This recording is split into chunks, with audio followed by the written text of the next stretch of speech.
Teman-teman, siapa yang pernah mengalami gangguan tidur berjalan? Kali ini saya akan menyampaikan gangguan tidur berjalan yang dialami oleh seseorang yang sangat menyeramkan. Seperti apa? Check it out.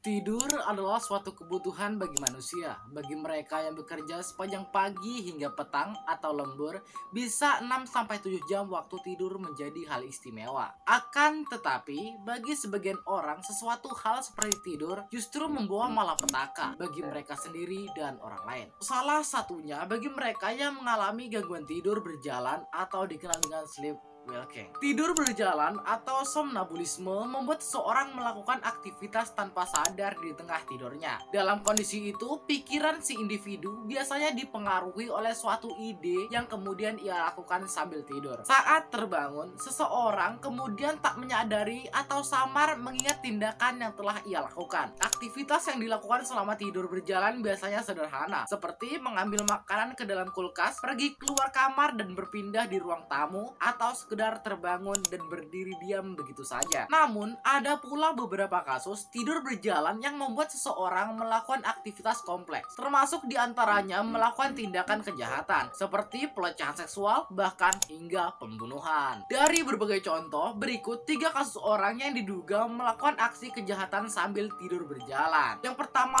Joseph Michael. Michael dari Amerika Serikat hidup dalam kondisi yang penuh dengan tekanan luar biasa. Ia menjadi pengangguran untuk waktu yang lama. Keluarganya dirundung hutang yang menumpuk. Hal itu membuat Michael mengalami stres. Kondisi itu semakin diperparah dengan jam tidurnya yang sangat terbatas, sekitar 1 jam dalam semalam. Serangkaian faktor itu ternyata menjadi penyebab Michael melakukan tidur berjalan. Namun tak seperti kasus umum tidur berjalan. Tindakan yang dilakukan Michael saat tidur berjalan mengakibatkan kematian. Dia masuk ke kamar anak-anaknya dan mencekik putranya yang berusia 4 tahun, Blake, sampai mati. Michael kemudian mendatangi anak perempuannya yang sedang tertidur, yaitu Lexi, yang berumur 13 tahun, dan melungkupkan kepalanya ke kasur. Ia melakukan itu sampai Lexi tak bergerak. Kemudian Michael menghampiri dan mencekik putranya yang lain, Devon, yang berusia 10 tahun. Tapi Devon terbangun dan menangis. Mendengar suara itu, salah seorang anak Michael yang lebih tua terbangun dan mencegah aksi tersebut. Setelah itu,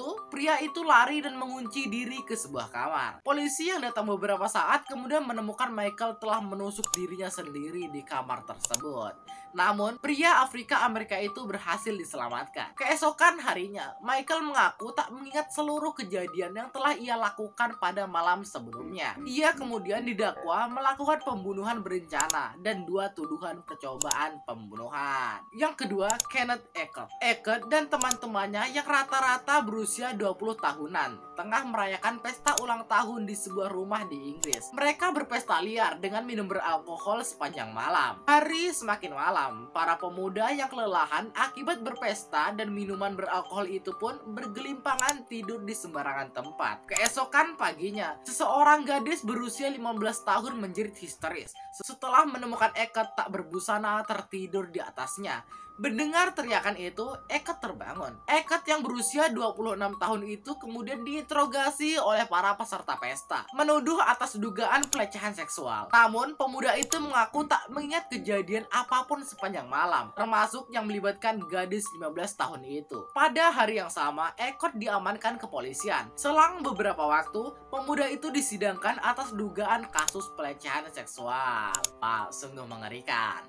Yang ketiga, Simon Fraser. Simon Fraser tengah tertidur di kasur di sebelah sang istri saat tiba-tiba ia melihat sosok monster di kamarnya. Monster itu kemudian menerkam anak Fraser yang tertidur pulas di dalam keranjang bayi. Fraser kemudian spontan berdiri, menggenggam monster itu dan kemudian membantingnya ke dinding kamar. Tingkat kemudian, sang istri menjerit histeris dan sontak ikut membangunkan Fraser dari tidur berjalannya. Seketika pria tua itu sadar, bukan monster yang telah ia banting ke dinding, melainkan bayinya sendiri yang masih berusia 18 bulan. Pria itu didakwa melakukan pembunuhan. Dia mengatakan kepada pengadilan, "Saya bersalah dalam tidur saya, tapi tidak bersalah dalam akal sehat saya." Keluarganya bersaksi pernah mengalami serangan kekerasan perasaan dari Fraser saat ia tidur berjalan. Bahkan pada beberapa kesempatan, ia berusaha mencekik adiknya dan menyerang ayahnya. Saat tidur berjalan, Fraser juga kerap melukai dirinya sendiri. Akhirnya, setelah melakukan serangkaian pemeriksaan dan tes yang kompleks, dokter pengadilan menginformasi bahwa Fraser memang memiliki gangguan tidur berjalan. Pria itu kemudian bebas dari tuduhan. Namun, Fraser berjanji di hadapan pengadilan bahwa ia akan mulai tidur di ruang terpisah